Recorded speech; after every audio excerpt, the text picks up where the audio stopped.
ভ্যাপসা গরমে একদিকে নাজেহাল অবস্থা, সেই সঙ্গে মূল্যস্ফীতির স্বস্তি মিলছে না বাজারেও। তাই সাপ্তাহিক ছুটির দিনেও রাজধানীর কারওয়ান বাজারে ক্রেতাদের নাভিশ্বাস।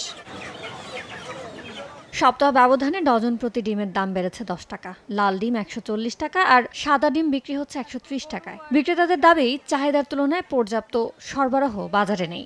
এই সময়টাতে কেন ডিমের দাম বাড়লো, এটার পিছনে কোনো সিন্ডিকেট কাজ করতেছে কিনা ওটা সরকারের দরকার যে তদন্ত করা। অল্প কয়েকদিনের মধ্যে যে ডিমের এত তফাৎ, ঠিক আছে, এটা কি কোথা থেকে যে হয়েছে সেটা বোঝার কোনো উপায় নেই। যে টাকাই আমাদের কিনা লাগে, কিনা নিয়ে এটা বেচতে হয়, আর 10 টাকা লাভ হইলেও বেচা লাগবে, 10 টাকা লস হইলেও বেচা লাগবে। 2 সপ্তাহে ডিমের দামটা একটু বেশি চলতেছে।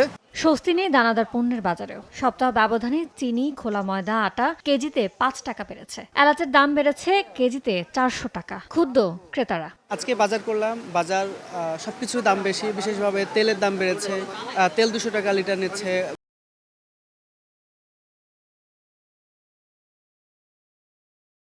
কোনো রকম দিন আইনা দিন খায়, অত তো ইয়া না, তারপরেও বেশি আমার মনে হয় হয়ে যায় বাজারের দাম। ঊর্ধ্বগতি মনে হচ্ছে, আগের থেকে এখন জিনিসপত্রের দাম প্রচুর বেড়েছে। তেলের যে 4 টাকা লিটার বাড়াইছে, বাড়ার পরও তেলের সরবরাহ ঠিক নাই। কিছুতেই নামছে না কয়েক সপ্তাহ ধরে ঊর্ধ্বমুখী থাকা সবজির দাম। অসন্তুষ্ট ক্রেতাদের কাছে পরিবহন খরচ বৃদ্ধি আর সরবরাহ সংকট তুলে ধরছেন বিক্রেতারা।